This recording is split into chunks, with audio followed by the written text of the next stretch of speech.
wabarakatuh.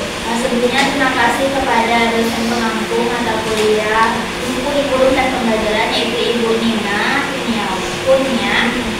Di sini kami dari kelompok 6 akan memaparkan tentang materi konsep dasar pembelajaran.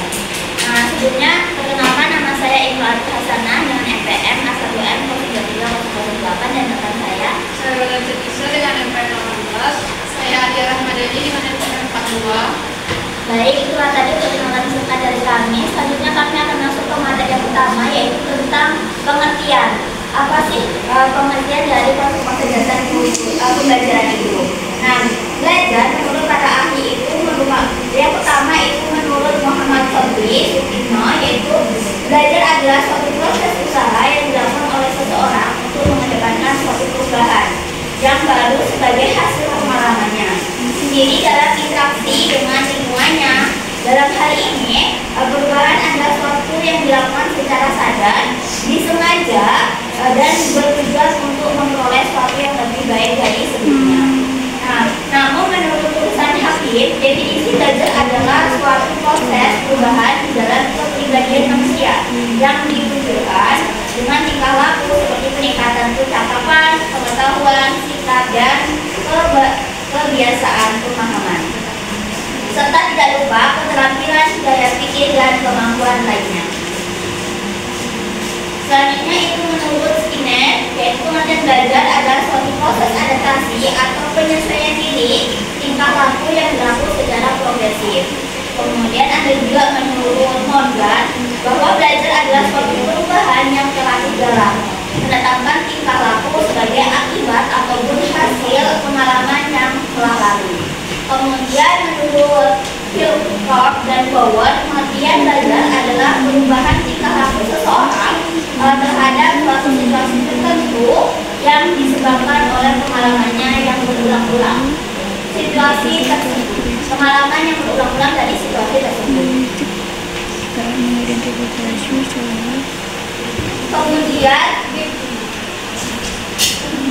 Kemudian materi selanjutnya akan disampaikan oleh rekan saya. Baiklah, selanjutnya itu adalah konsep belajar, konsep dasar mengajar dan pembelajaran. Di mana mengajar adalah proses penyampaian pengetahuan, keterampilan, sikap dan nilai-nilai dari seorang pendidik atau guru kepada peserta didik atau siswa melalui interaksi yang terencana dan sistematis. Sedangkan pembelajaran adalah proses interaksi antara peserta didik.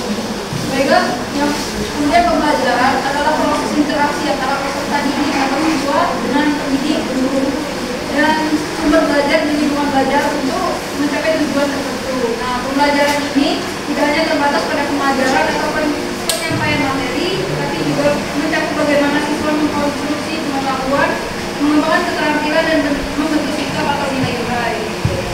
Pendekatan pembelajaran yaitu cara atau strategi yang digunakan oleh guru untuk mengajar. Pendekatan ini dapat berupa pendekatan deduktif, induktif, inquiry, atau berbasis masalah. Pendekatan ini disesuaikan dengan kebutuhan dan karakteristik siswa. Kemudian ada metode pembelajaran, di mana cara yang lebih spesifik dalam mengimplementasikan pembelajaran yaitu contohnya metode ceramah, diskusi kelompok, studi kasus, demonstrasi, dan simulasi. Kemudian metode ini tergantung pada tujuan pembelajarannya apa, kemudian materi dan kondisi luas. Selanjutnya itu ada strategi pembelajaran. Strategi pembelajaran ini mengacu pada langkah-langkah yang terencana untuk mencapai tujuan pembelajaran. Strategi ini mencakup perencanaan materi, pengaturan waktu, penggunaan media pembelajaran, dan cara mengevaluasi hasil belajar siswa. Kemudian media pembelajaran. Media pembelajaran adalah alat atau bahan yang digunakan untuk membantu proses pembelajaran. Media ini bisa berupa buku, video, slide presentasi, alat peraga atau teknologi digital seperti aplikasi dan platform pembelajaran online. Kemudian ada evaluasi pembelajaran, di mana di evaluasi ini proses menilai kemampuan dan pemahaman siswa terhadap materi yang telah diajarkan. Evaluasi bisa berupa tes tertulis, observasi, tugas proyek, atau presentasi. Evaluasi ini penting untuk mengetahui apakah tujuan pembelajaran tersebut telah tercapai. Kemudian ada motivasi belajar. Motivasi ini adalah faktor yang mendorong siswa untuk belajar, di mana guru memahami cara memotivasi siswa baik melalui pendekatan intrinsik atau dari dalam diri siswa, kemudian ada ekstrinsik atau dari luar seperti pujian atau hadiah. Kemudian ada peran guru dan siswa. Guru bertindak sebagai fasilitator dan pembimbing dalam proses pembelajaran, sementara siswa diharapkan aktif, kreatif, dan kritis dalam menerima dan mengembangkan pembelajaran maupun pengetahuan. Nah, kemudian pembelajaran diferensiasi, di mana guru perlu menyadari bahwa setiap siswa memiliki gaya belajar yang berbeda-beda, minat dan kemampuan yang berbeda. Kemudian pembelajaran diferensiasi ini adalah upaya untuk menyesuaikan pelajaran dengan kebutuhan individu siswa. Kemudian ada pembelajaran berpusat pada siswa atau student centered learning. Pendekatan ini menekankan kepada keterlibatan aktif siswa dalam proses pembelajaran.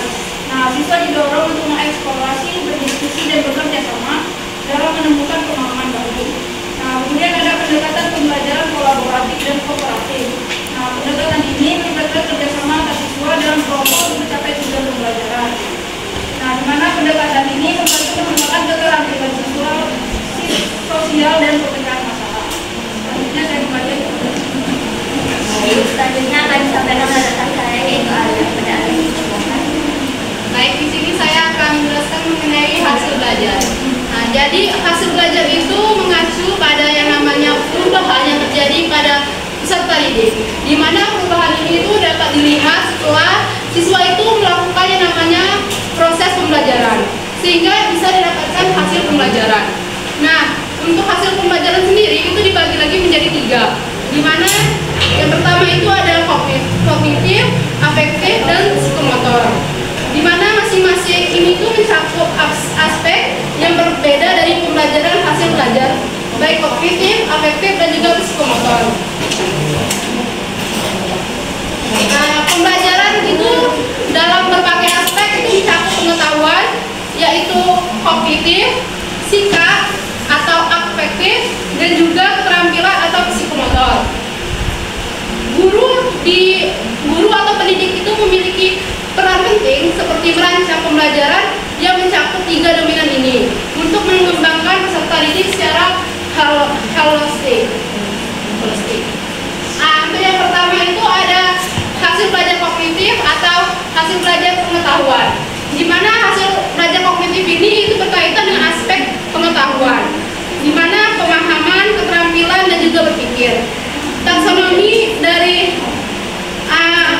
pelajaran kognitif ini membagi hasil belajar menjadi beberapa tingkatan yang dimulai dari tingkat yang paling rendah seperti menghafal, dan juga tingkat yang paling tinggi atau evaluasi dan penciptaan. Selanjutnya itu ada hasil belajar afektif atau yang lebih kita kenal dengan sikap, di mana pembelajaran hasil afektif ini itu dominan berkaitan dengan sikap, perasaan, nilai, minat, dan juga apresiasi yang terbentuk dalam diri peserta didik. Seperti hasil belajar afektif ini melibatkan perubahan cara seseorang dalam berinteraksi secara emosional dengan suatu materi pembelajaran. Adapun taksonomi dari hasil belajar afektif ini itu diurutkan dari yang paling sederhana hingga diurutkan dari berdasarkan yang paling kompleks. Terus yang terakhir itu ada hasil belajar psikomotor atau yang kita kenal sebagai hasil belajar kemampuan berpikir atau keterampilan, di mana psikomotor ini berkaitan dengan keterampilan fisik dan juga motorik yang melibatkan koordinasi gerakan tubuh. Selain itu, hasil belajar psikomotor ini mencakup keterampilan yang memerlukan manipulasi fisik seperti keterampilan tenaga, olahraga, atau kemampuan teknis lainnya. Saya kembalikan ke moderator. Baik, itulah tadi presentasi dari kelompok kami. Mungkin kepada rekan-rekan yang ingin memberikan tanggapan atau pertanyaan, silakan. Baik, perkenalkan saya Ani Devika dengan NPM 030. Pertanyaan saya dari konsep mengajar. Mengapa calon pendidik perlu tahu konsep mengajar ini, dan apa akibatnya kalau calon peserta didik itu tidak memahami konsep mengajar?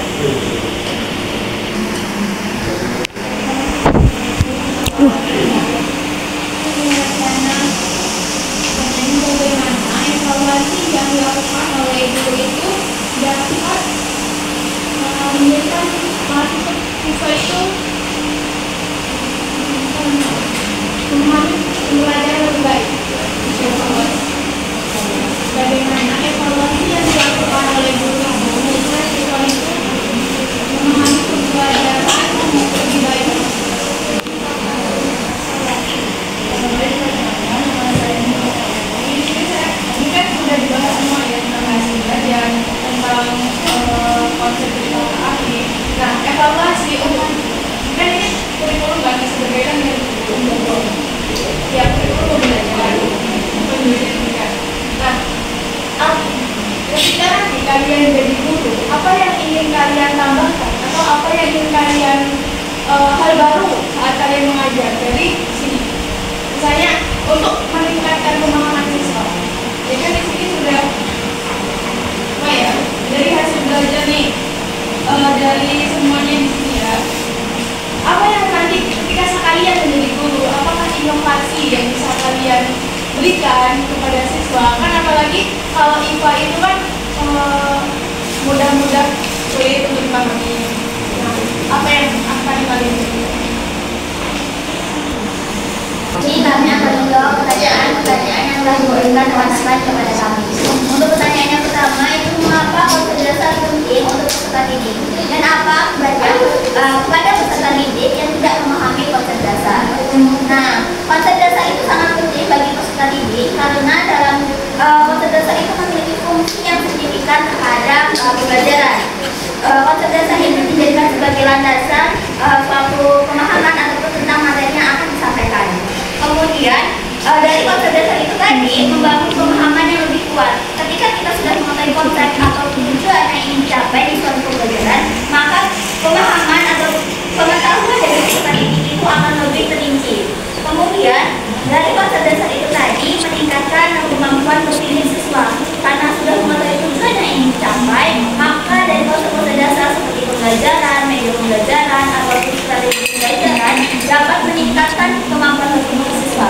Karena di dalam konsep belajar itu ada pendekatan pembelajaran, kemudian metode pembelajaran, kemudian ada strategi pembelajaran dan media pembelajaran serta evaluasi pembelajaran. Namun, apa sih akibatnya ketika konsep pembelajaran ini tidak dikuasai oleh peserta didik? Yang pertama tentunya kesulitan pada peserta didik itu sendiri. Kemudian kecenderungan kepada peserta didik itu untuk menghafal. Kemudian ada juga kurang mampu berpikir. Ketika peserta didik tidak memahami konsep dasar atau tujuan apa yang ingin dicapai, maka peserta didik itu kurang mampu berpikir atau menguasai materi tersebut. Mungkin itu saja jawaban dari saya. Yang saya tanyakan itu konsep belajar.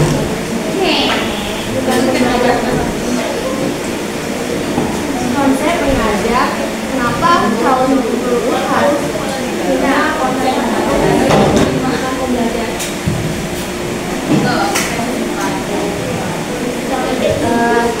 Konsep mengajar etika dan nilai-nilai dari seorang pendidik kepada didik. Nah, konsep mengajar itu diperlukan. Ini maksudnya tuh konsep mengajar itu diperlukan oleh seorang pengajar. Konsep mengajar itu diperlukan oleh seorang pengajar untuk membuat rencana dulu, rencana awal pembelajaran. Dimana ketika dia akan melakukan pembelajaran kepada peserta didiknya, maka dia harus mengetahui konsep mengajar dia seperti apa. Nah, dari konsep mengajar dia itu mungkin dia bisa menerapkan strategi apa sih yang cocok diterapkan untuk siswanya kelak. Kemudian metode apa? Karena tidak semuanya guru itu menerapkan metode yang sama ataupun berbasis masalah ataupun berbasis proyek. Nah, oleh karena itu konsep dasar itu penting bagi seorang guru. Itu yang pertama berguna untuk perencanaan awal, yaitu menentukan tujuannya, menentukan tujuan apa yang ingin dicapai dari peserta didik.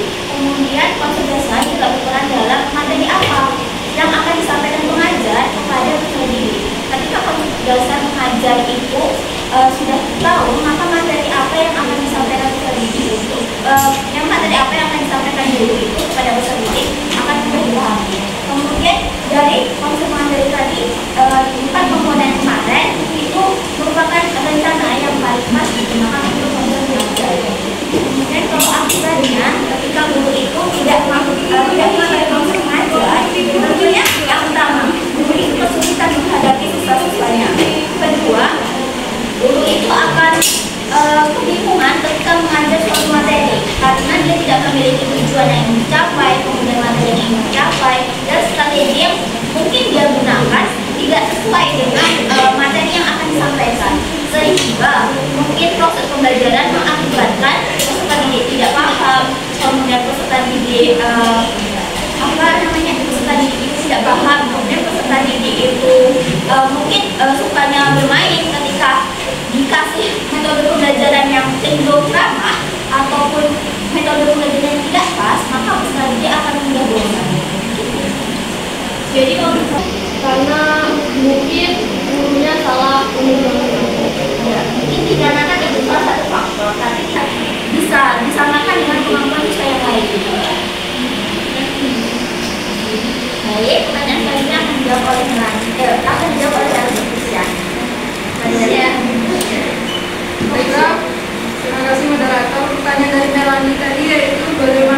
evaluasi yang dilakukan oleh guru itu menjadi siswa menjadi lebih baik.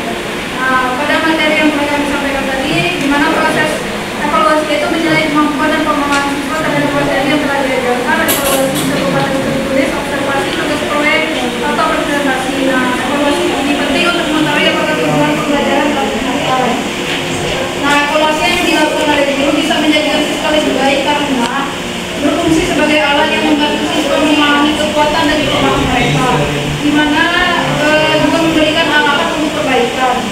Berikut beberapa cara yang bisa kita lakukan untuk meningkatkan kualitas belajar siswa, di mana yaitu umpan balik yang spesifik dan konstruktif. Nah, di mana prosesnya itu guru memberikan umpan balik yang jelas berdasarkan hasil evaluasi, seperti kesalahan apa yang perlu diperbaiki dan bagaimana cara memperbaiki. Contoh manfaatnya ini yaitu siswa mendapat petunjuk konkret tentang apa yang perlu ditingkatkan, sehingga mereka bisa memperbaiki kesalahan dan memperdalam pemahaman mereka terhadap materi tersebut. Nah, kemudian kita sebagai pengajar bisa memberikan motivasi siswa untuk lebih berusaha. Contohnya prosesnya itu memberikan gambaran mengenai kemajuan siswa.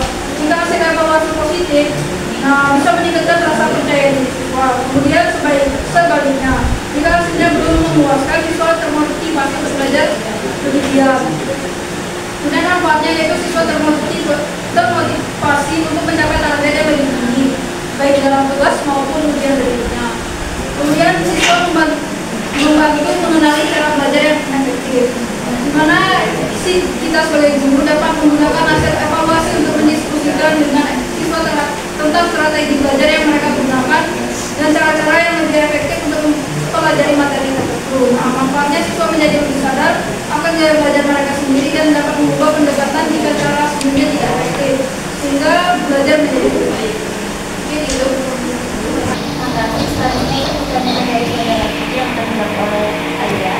Ada Baik, jadi pertanyaan dari saudara Kiki itu mengenai inovasi baru apa yang akan kami sampaikan selaku guru di masa mendatang dalam memberikan pemahaman siswa untuk hasil belajar yang lebih baik.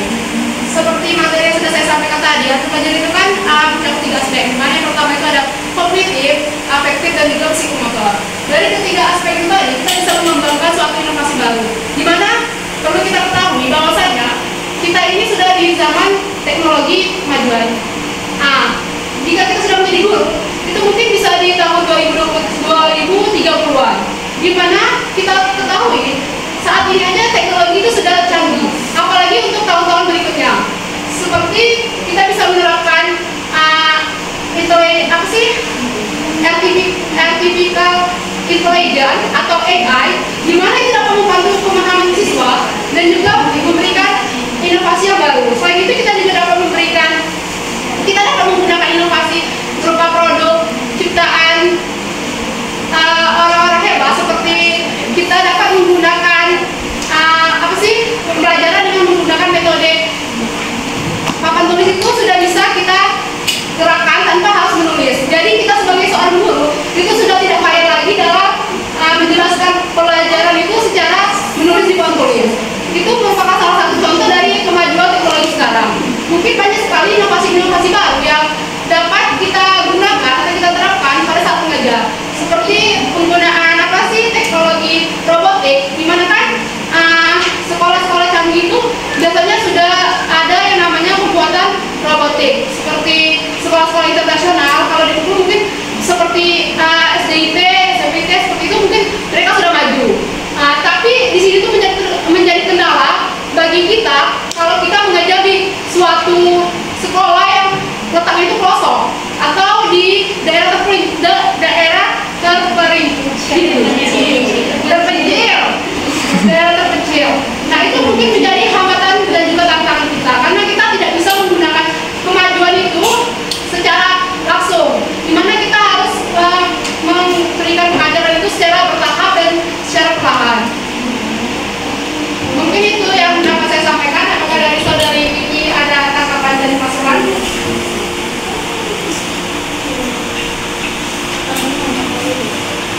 Jadi intinya kalian menjadi guru kan dengan kemajuan teknologi intinya yang kesimpulan dari kalian, saya itu menjadi guru harus seperti harus paham teknologika atau Iya, pasti. Kita sebagai guru itu harus paham teknologi, di mana sumber utama dalam pembelajaran di sekolah itu salah satunya adalah pendidik atau guru. Jika sumber daya manusianya sendiri atau pendidiknya berupa guru sendiri itu tidak memahami teknologi, itu tidak akan mencapai yang namanya keberhasilan dalam hasil belajar siswa tadi. Sehingga yang menurut saya yang paling penting itu sumber daya manusia, yaitu guru. Dan juga kita sebagai guru itu harus dan wajib untuk mengikuti perkembangan zaman. Tidak bisa kita mentok di satu generasi dan tidak mau berkembang, karena namanya dunia itu terus berkembang dan teknologi itu terus maju. Terima kasih kepada Ibu. Apakah masih ada pertanyaan lagi yang untuk kami tanyakan? Mungkin menambahkan sedikit untuk jawaban ini tadi, mungkin bisa menggunakan project branding. Jadi itu kayak strategi pembelajaran yang menggabungkan AI sama juga menggabungkan kayak pembelajaran hybrid. Jadi maupun di mana pun siswa itu berada bisa bergabung di kelas itu dengan hybrid. Kemudian juga bisa menggunakan seperti yang ada tadi, menggunakan teknologi AI. Kita tuh bukan pembuat AI, kita tuh yang mengembangkan AI. Jadi kita yang harus bisa mengembangkan. Kalau untuk menciptakan inovasi baru, kita yang membuat, itu bukan basic kita. Kita pendidikan tuh yang mengembangkan saja. Kalau mau membuat yang papan tulis gerak-gerak, itu bukan pekerjaan kita di luar kendali. Menurut saya bisa mengembangkan AI. Sebagai pendidik kita harus bisa mengembangkan ilmu teknologi canggih. Tapi kalau untuk mengembangkan yang inovasi baru yang membuat seperti itu, saya rasa tidak bisa.